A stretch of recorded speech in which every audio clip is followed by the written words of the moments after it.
Le journal Christophe Lamar. Bonjour Christophe. Bonjour Dimitri, bonjour à tous. Défendre les principes de la laïcité à l'école est une chose, les faire respecter en est une autre. Pape Ndiaye a donc choisi la fermeté. Ça commence par regarder la réalité en face. Hier soir, le ministre de l'Éducation a révélé les nouveaux chiffres pour le mois d'octobre. 720 signalements pour atteinte à la laïcité, 407 de plus qu'en septembre. Et si l'on prend l'évolution par rapport au début de l'année, Dimitri Vernet, cette hausse est encore plus flagrante. Oui, sur la période décembre 2021-mars 2022, 627 signalements avaient été recensés. Pour être clair, les chiffres de ce mois d'octobre sont supérieurs aux chiffres du premier trimestre. C'est colossal. Alors si on zoome sur les 720 signalements du mois dernier, plus de la moitié viennent directement des lycées et 40% de ces incidents sont liés au port de signes et tenues religieuses. Pape Ndiaye n'a donc plus le choix. Le ministre de l'Éducation nationale a choisi d'agir en publiant aujourd'hui une nouvelle circulaire pour soutenir les profs bien souvent désarmés, comme nous l'explique cette enseignante qui préfère rester anonyme. Quand ça s'est produit chez nous, les élèves n'ont pas été punis à la hauteur de ce qu'ils auraient dû être punis. On ne sait plus en fait, et on travaille dans des écoles publiques avec des enfants, on devrait avoir des consignes strictes et des personnes qui appliquent ces règles. Et justement, cette nouvelle circulaire prévoit de sanctionner systématiquement et de façon graduée les atteintes à la laïcité. Dimitri Vernet. Alerte dans les écoles, alerte aussi à l'hôpital pour d'autres raisons. Le gouvernement déclenche le plan blanc dans les hôpitaux pour faire face à l'épidémie de bronchiolite. Le ministre de la Santé a dû se rendre à l'évidence. Les urgences pédiatriques sont submergées et incapables de traiter l'afflux de malades. Près de 7000 enfants admis la semaine dernière, soit une hausse de 7%. La précocité et la force de cette vague empêchent les services de les accueillir dans de bonnes conditions. Le témoignage de Véronique Hennechten, elle est pédiatre dans un service de la région parisienne. La situation, c'est que on a beaucoup d'enfants hospitalisés, qu'on n'a pas de place d'hospitalisation dans notre propre service, que du coup on renvoie des enfants à la maison qui mériteraient une hospitalisation.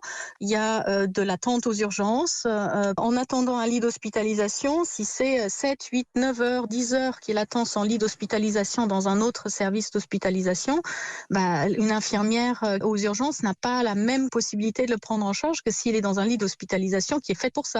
Mais en fait, transférer un nourrisson 1 heure, 2 heures de la maison, mais c'est forcément des soins dégradés. Est-ce que les parents peuvent les accompagner? Qu'est-ce qu'on fait avec la fratrie? C'est pas simple de transférer un enfant. Véronique Hennechten, pédiatre dans un service francilien avec Yasmina Katou, et cette crise du système de soins se traduit aussi par un manque de médecins généralistes. Le Sénat valide le stage d'1 an obligatoire pour les futurs praticiens. Cette 4e année devra s'effectuer en priorité dans les déserts médicaux. 7h04 sur Europe 1, le bras de fer Paris-Rome à propos de l'Ocean Viking, ce bateau à bord duquel se trouvent 234 migrants. Il est au large actuellement de la Corse, dans les eaux internationales, mais son cap le mène tout droit vers les eaux françaises. Ouais, c'est une information Europe 1. Le navire devrait accoster dans un port français, mais ce ne sera pas Marseille, mais plutôt Toulon.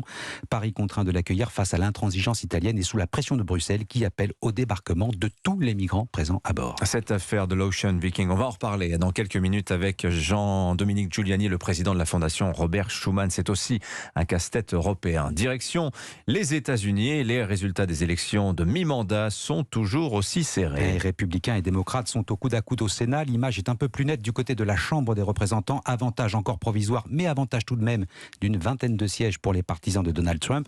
On retrouve tout de suite Alexis Guilleux, correspondant d'Europe 1 aux États-Unis. Pour les démocrates en général et pour Joe Biden en particulier, ces midterms sont loin d'être catastrophiques.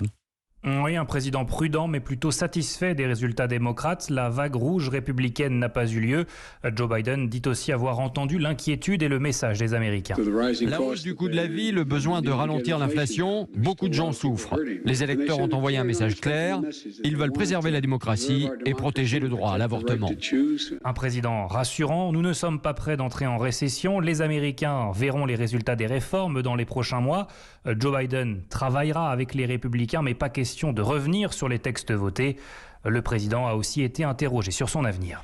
Notre intention est de briguer un nouveau mandat. Je crois que je prendrai ma décision début 2023.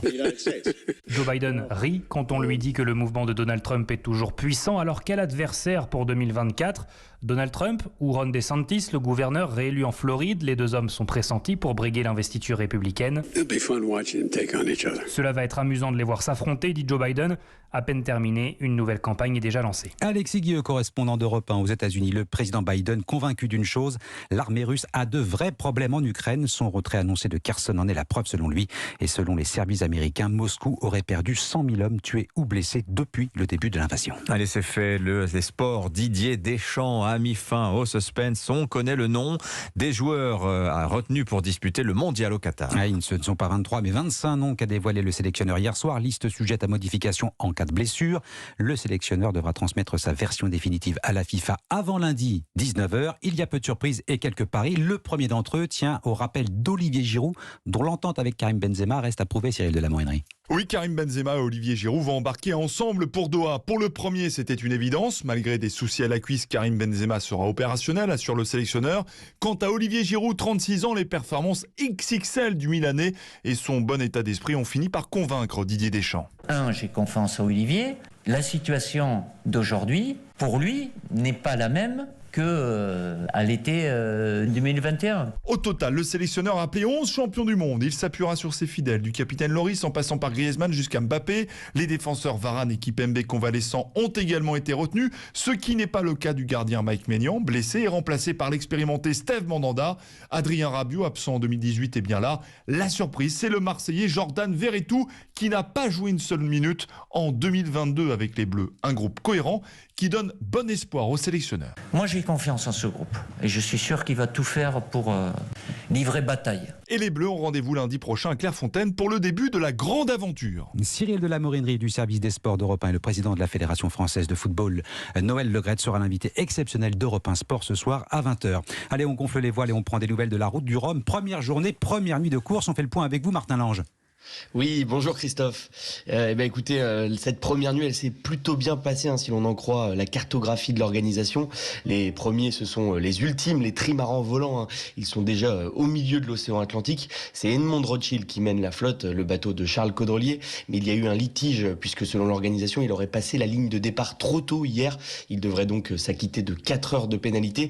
Mais son équipe conteste cette décision. On devrait en savoir un peu plus dans la journée. Les ultimes qui ont pris une route pleine ouest, proche de la route directe vers la Guadeloupe. Pour les autres, les IMOCA, les Ocean 50, on est plutôt parti plein sud, le long des côtes françaises. Deux stratégies différentes déjà. Alors pour l'instant, les conditions sont toujours bonnes et Thibaut Vauchel-Camus a même pu apprécier le coucher de soleil hier soir. On va rester assez serré devant. Ça bagarre bien. Allez, pensez pour Sam, regagne-toi bien. Non, c'est sûr, on te verra plus fort. Allez, ciao, bonne nuit. Pensez à nous sous la couette. Alors vous vous demandez sûrement qui est Sam ? Eh bien c'est Sam Goodchild. L'Anglais a été le premier à abandonner hier, blessé au bras et à la tête. Il a dû être élitroyé vers l'hôpital de Saint-Malo. Ils ne sont plus que 137 en course ce matin. Martin Lange qui suit cette 12e édition de la Route du Rhum pour Europe 1. Voilà, et François Gabard nous raconte tous les matins sa Route du Rhum. Ce sera tout à l'heure dans le journal de 7h30. Soyez là, ça bouge sur la Route du Rhum. Merci beaucoup Christophe Lamar. Dans un instant,